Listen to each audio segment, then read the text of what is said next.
What's up, guys and gals? It's your host of the most, Griever, as always, bringing you guys some more Kengan Omega. Kengan Omega Chapter 204 chapter review entitled Rear Guard. And this chapter is a very big chapter.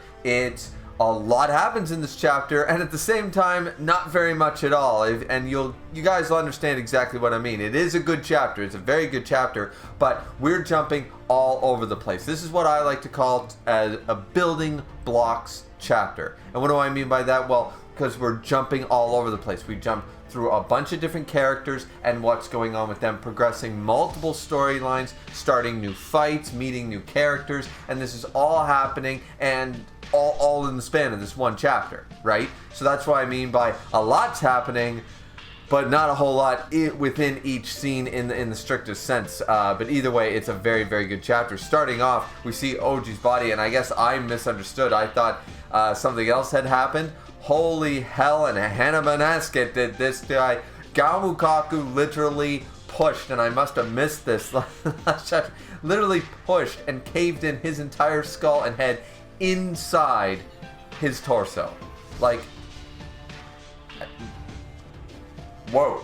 Alright, just right out of the gate, whoa, right there. But we meet another one of these guys. Once again, this guy has been stated to be strong, and we can be into a toxic power scaling debate that shown feats versus actual feats and blah blah blah, but we're not going down that. The fact is, we're meeting another one of these guys who we're told is strong, a man named Tenjin, who is in the same class, a direct subordinate of the Worm's Head. He's chilling with the other, like, sort of the right-hand man of Gilbert there, of Gilbert Wu. Who's the new head of the Westward faction, as we know, of course. And this guy's name is William Wu. I think it's Willem, because I think it's an A, because it's like Willem Dafoe. It's not William, so I believe his name is Willem. Anyways, fact of the matter is that we go through this, and there's a little explanation on how the worm operates, and hence why their symbol is that of a centipede or a worm. It's like, yeah, they have 1,000 legs and move, like losing parts. I wish they had used a bug analogy here, like it was right there for them to use. You know, the centipede or the ant or the way a colony works and all that stuff. They could have used an insect or bug metaphor. Instead, they simply go with every living organism, because Willem basically said the way you worms operate with life and death is very unnatural. It's very like your guys' outlook on, like, oh yeah, that was my partner there that I've been working in this organization for 6 years with. Ah, well, he dead. Send in some more dudes. He did. That's it. You know, no feeling, no care. It's almost all, and it's not really a lack of empathy or sympathy, though it is that as well. But it's just the way their mentality works, and Willem tries to understand a little bit, doesn't really, because Tenjin basically says it works like the cells. You know, and as I said, I wish they had gone with an actual bug analogy for the word, or for the worm, sorry, or something like that. But they basically say, you know, like, cells break down in the human body every day, and because cells die and they're replaced by newer, stronger, better cells. We just need to keep swapping out the parts, and this engine gonna run forever. You know what I mean? So I'm like, all right, yeah. I sort of get why they're talking about this. Now, they say that because the worm is all one piece, even the head of the worm being Yan, and it all is a part of him, and we know who him is, of course. It's the connector. You know, our man, our Jackie, our main man Jackie, right? He is just here, the connector himself. And it's really cool, because then this scene, even though it's sort of a new scene, it transitions into the next, where we see basically I'd like to call the final four. A lot of manga have, and this isn't an issue, but a lot of manga, even if they have organizations or groups like evil groups, like the Akatsuki in Naruto, or I don't know, the Ginyu Force in maybe that's not the best one, but you know what I mean, in Dragon Ball Z and stuff. The Stern Ritter, right, in Bleach, the Espada in Bleach or something. But you always have like a main. This is the main bad guy, right? Like, Aiz is the main bad guy in Bleach. Shishio, even though he's got the Juppon Gatana, is the main bad guy in Kenshin. Stuff like that. here we get to see what I like to call the Final Four. This is the Final Four. The only other one that sort of works this way is One Piece. One Piece also does this with a definitive, or a not definitive, I should say, real main bad guy. You can make the argument that it's Blackbeard, and some people, and most would agree with you, or they could say, well, another good final villain would be Akainu. For our main character Luffy, we're following Luffy's journey, not, who's the most evil and who needs to be stopped, which may or may not be Blackbeard. And then if we're talking about who needs to be stopped and who needs to be fixed, the Celestial Dragons, the Gorosei, Im.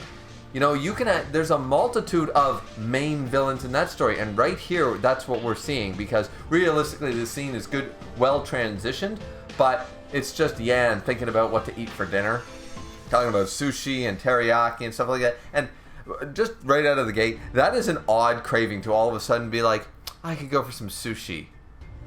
But teriyaki too, like, I don't know about you guys, but when I get a craving for something like, damn, I could really go for like a burger, I don't all of a sudden go, oh, but fried chicken be really good too. Like, no, if my craving's a burger, it's more about what type of burger do I want, and what flavor am I after? Do I want like a fast food burger? Do I want a home grilled burger? That kind of idea.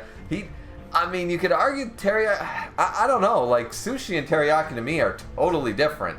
Even if you can make a teriyaki sauce and put it on your sushi if you want, and I know there are dishes like that, but it just seems a little bit, I don't know. But for me, it was just like, okay, this dude is only thinking about food, and he's just jumping from one craving to the other. I guess that's his thing. It's just kind of funny to me. I've never really experienced that, It's always been in the same vein in that regard, you know what I mean? Like, if I want fried food, I want fried food. I don't want baked salmon, I want fried salmon. I don't want, I don't know. It's sort of funny to me, because I find sushi and teriyaki, first off, one's raw and one's cooked. So, anyways.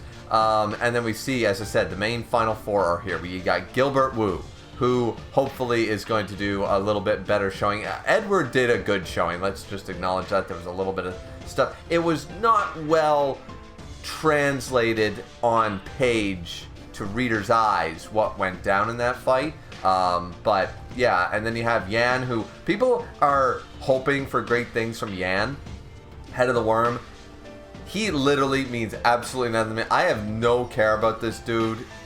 He's not as great as made out to be, but he's apparently part of the Final Four, right? He's supposedly on these guys' tier. He's super strong. So we have him, Gilbert, then of course Tiger Nico, the other Tokita Nico, and the Connector, our main man Jackie, joins. So, and we get this great shot. I'm going to try to use it for the thumbnail. These are the Final Four villains of, at the very least, maybe not of the entire series, but, we've known about Tiger Nico this whole damn time, like since the first series, right? So, or at least partway through the first series. So, a long-running villain, an overarching villain, is here, along with,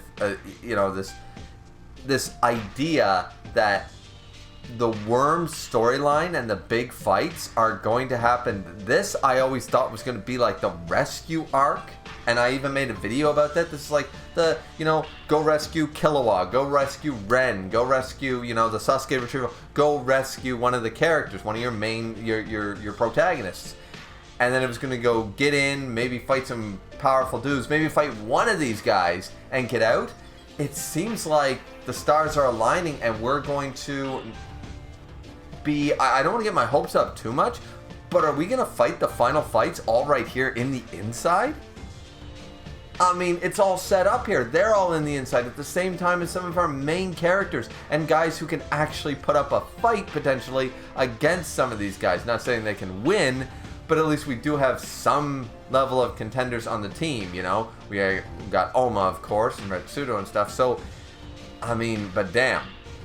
That's pretty crazy. Then, of course, we do have another jump to another scene following, Yamagohan's doing his thing, and you have Kaede, you have Rin, and they're all talking about the fact that he wishes he could have went with them, but he knew it was too dangerous and stuff, because he's not a total moron or anything like that. So he's just thinking about, he's wondering, Ryuki, where are you? Are you okay? How are the others doing? Did they make it to the right area yet? But I can't contact them because maybe the worm would figure it out and all this stuff. Then they see something on the news that apparently is a major deal, but it looks like the 5 o'clock news, like a news bulletin, a news story.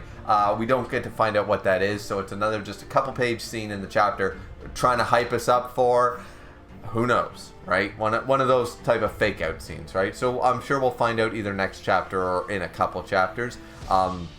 Then we go back to sort of the final scene of the chapter. We're with our main group in the inside. They're pointing at the map. They find out, all right, we know where the disputed territory is. We're going to this direction. And the group is basically ready to depart when Retsudo notices something down the tunnel and ends up sort of talking in code almost for some reason. I guess it was just agreed upon before and they don't need to say it in so many words, so it's kind of cool. Or maybe they just don't trust the guide. I don't know, to tip somebody off or something, but Retsudo basically says, alright, so you're telling me that from where we are, straight line, boom, we're good? Alright, well then you don't need to guide us any further. We're going in a straight line, blah, blah, blah. And the guide's like, oh, well, alright then. And then, our guide, Nameless, basically says, yeah, then I'll stop here. And he tells Mikudzuchi to, hey, this is as far as you go, we're on the edge, thanks for everything. And I'm sitting there going, the chapter title didn't even come to my mind. I was sitting there and I was going, you're not really going to do that, are you? You're not really going to have Mikudzuchi show up in this group that has a couple of guys less than S tier, shall we say.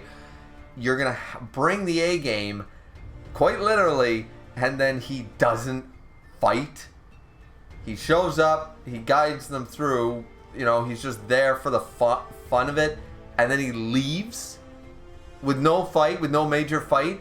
I'm like, whoa, no, please, for the love of God, don't do this, but don't do this. And I did worry. I hesitated.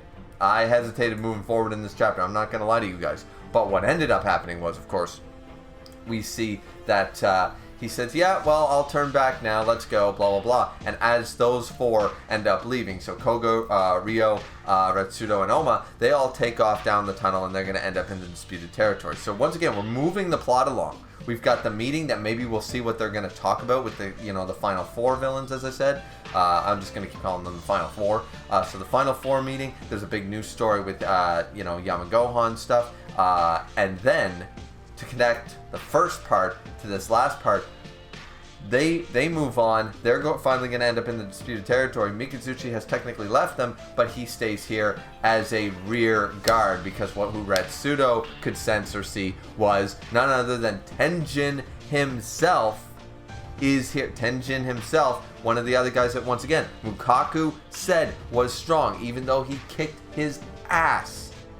He used armor clad, still coughed up blood, took his head, caved it in, and said, yeah, you were a strong one. And people will say, stop telling us characters are strong, and then having them absolutely get demolished in a fight. And it's like, I think it's to set up better, evenly matched fights like this one. Now we're going to see the full effect of a dude on that level, a direct subordinate of the head of the worm. So he brought along a couple of C tiers, B tier dudes that Mikudzuchi has no problem with, sort of idea, because they start to go, and then boom, lightning flash. He's already gone past these guys and taken one of the dudes out. The other one starts fighting Nameless, who's like, I'm not fighting, I'm not with these guys, don't count them, sort of idea. But now, what's even more impressive here, once again, this is super impressive. Go back and read Asura and watch read all of his fights, all of Mikudzuchi's fights, if you don't think that this is impressive as fuck, because maybe it's been a while, but Rashin style.